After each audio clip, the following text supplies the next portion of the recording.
What's happening, guys? We're back again with another podcast on the Unfiltered Football YouTube channel. And on this podcast, we're going to discuss Aubameyang. And, you know, he was dropped the other day on the weekend against Southampton.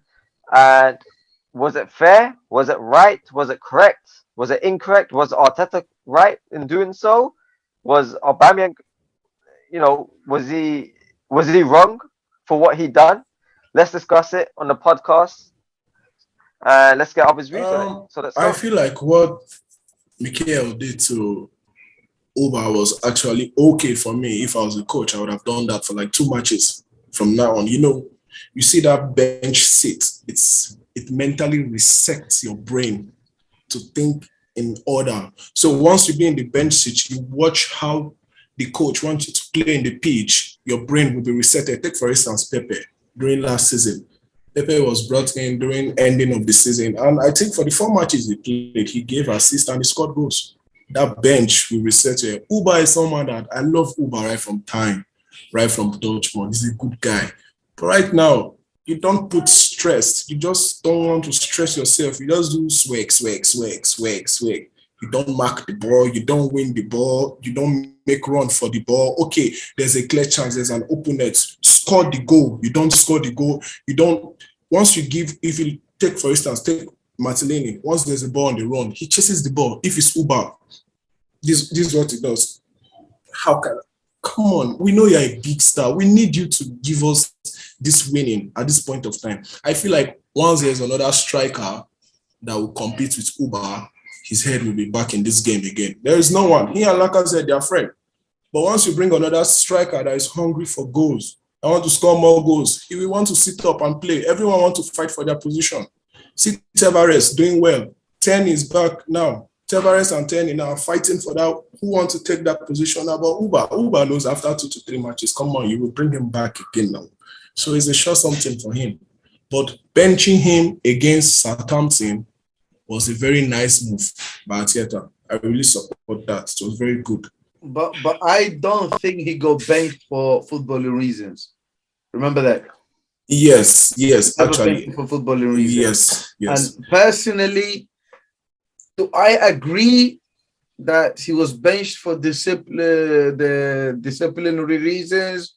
Yes, I think he should, as he said, non-negotiable for anybody, whether you're a captain or not.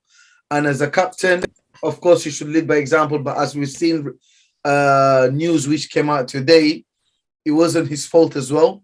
He came to training on the day he was meant to come to training, because he was told to come basically to leave Wednesday and report to training on Thursday, and which is exactly what he did. He reported to trainer on Thursday. But the fact that he left France, he did, didn't he? Thursday. Yeah, he reported to trainer on Thursday. No, so basically they said come back on Wednesday night. He came back Thursday. No, he was told to leave France Wednesday night. So he was meant to be here. Yeah. But so he thought, okay, as long as I'm in training on Thursday night, that's what matters. And it wasn't I think if it wasn't because it was a matter of the PCR result or whatever when he was meant to take the test, because he was told to take a test before training. So come on Wednesday, take the test, then Thursday you're in training. So he came on Thursday and he was told to go home. So that's what. And I personally agree, and I think Mikel Arteta done well. And also in footballing terms, majority of Arsenal fans were actually saying to bench him. But here's my where I differ from Mikel Arteta. I don't think he should have publicized it, because most of the time he gets asked why, he says is internal matters. He should have just left it to that, internal matters. Because this is a captain, the guy who takes a lot of money. Because now he's actually, when you're saying disciplinary reason, you're actually already creating something inside the player's mind, and you're exposing your own player. Say that again. You're exposing your own player. Exactly, your captain, one of your best don't players. do that. Okay, he's not performing That's now. so unprofessional. I don't, if it was Alex Ferguson, I don't think he would have done that. Arsene Wenger would You have know, done that. Even Guardiola, Klopp would have never done that. That's the difference. one problem I have with Mikel is once the reporter asks him any question, he wants to answer. You don't. Most of the times you don't do that. Mourinho said once you ask question, next question. He don't want to If answer you don't want to because answer it, just say next question. The next question is with simple. Mikel Arteta, we see that he's that guy who gives in there. He wants to talk a lot. He's got the answer for everything. It's fine. Yes. Show that you're a big man. You can handle it. But one thing I have learned, growing up watching football managers and everything, do not put your players in the firing shot, especially when it's the club captain. Yes, they gave him the captaincy to make him sign the contract. Is he a good captain? Nah, he is the captain of his international team. In Gabon, he's the captain. Is he one of the best strikers? Best strikers never make the captain. I mean, best players don't have to be the captain. The captain doesn't have to be the best player. It's somebody who's got that leadership quality, who can carry the team, who doesn't sulk, who can, there are certain players, even if we look in our team right now, I mean, I think we spoke earlier on with Musa, I don't know if you remember, we agreed, me and you. I mean, Xhaka should be, he made a mistake, he learned. He came back. Since they took the captaincy, he came back stronger. He became a captain without the armband whenever he's playing. It's like he showed the armband and didn't mean anything to him. Okay, maybe but it's not that it doesn't mean anything, but he is really he showed that he's a captain, he's a leader, he's taking off responsibility. And to be honest, making Tierney a captain, White, Ramsdale, at the end of the day, these guys are young guys, right? Young guys, yeah. He had it with Fabregas, he had experience, he had big people around him. And also these guys, they just came 1 or 2 seasons before.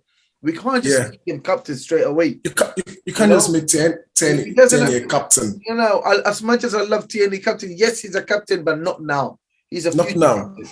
Probably the next in line, all right? Yeah. But I think the captaincy should go to Xhaka, one.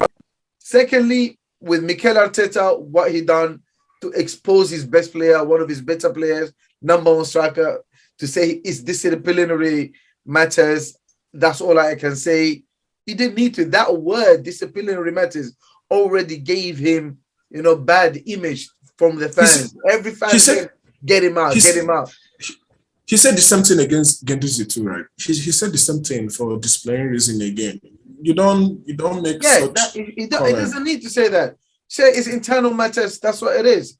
And I think he did. I mean, look how okay, maybe he didn't handle the Ozil situation, but he did say it was internal matters. I don't know if you remember that. Yes. Ozil, he said it was internal matters, right? Footballing matters. He could have said that. If he would have said it was footballing matters, everybody would probably thought, okay, because he is not performing at the moment. I mean, last season, the same thing. He wasn't performing, was benched 1 or 2 games. He came back stronger. He could have said the same thing. That's where it is. What about you, Musa? What do you think? I agree with both of you 100%, man. Seriously. The thing is, though, so basically, Arsenal wanted him to leave on Wednesday night and come for Thursday. So he thought, it's only France. I can leave on Thursday and still come to training on Thursday. Well, okay, that's fair enough. Yeah, I understand that. But what Aubameyang has to understand, the government guidelines are still unclear and they keep changing in the UK. They constantly change. Like, for example, I work for NHS. I don't need to isolate for 14 days anymore if I get COVID. 10 days is enough. That's the rules now. Another rule is if you're double jabbed and you got a booster, you need to self-isolate still. So how are you any different to someone who isn't jabbed? You're no different because you still have to follow the PCR. You still have to do the PCR. You still have to follow the isolation rules. So Aubameyang needs to understand that, man. The rules are constantly changing. As for Arteta, you can't come out and say the guy breached his contract or whatever, man.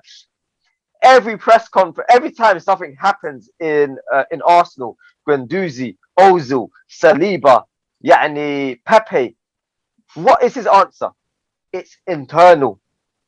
That's his answer. Like Muzzy said, it's internal. So what about this one then? This is internal. If he was a young player or new player who came in, I would have understand, you know? Yeah. You know, teach him a lesson. It doesn't matter. Well, Saliba's a new player. Yeah, no, that's what I'm saying. I would have understand maybe teacher, but this is the club captain. It's like when you see that you're turning the fans, you're turning the media against this player, and we are meant to get all the goals from this guy. When you're shooting him down, destroying his confidence, making everybody against him, how are you going to get the best out of him? Something he would have just said very easy is, Uber had some personal issues with the club that will be sorted out very soon. It's very simple. Reporters would take that, but not just going to take that he's facing disciplinary committee. Come on, man. This is a captain, for crying out sake. This is a captain. You're saying those. And trust me, once he said that, reporters will want to ask more questions like, what did he do? How did he make this thing? They want to get more news. And as they get more news, players like that, they feel like they can't confide in you, their self-esteem getting reduced and stuff like that. Well, I don't really know for Mikel. Mikel is due to control the way he handles press. He's not really handling that press way at all. He's not doing a good job in that end. Anyway, that's it for today. And thank you, everybody. And please, please, please do not forget to share and subscribe to our YouTube channel, follow our Instagram channel, and also TikTok. And thank you to Raymond and Visual Peak, aka Musa. And again, once again, we're going to come back again with the next podcast soon. And please share and join us again. Thank you so much. Goodbye.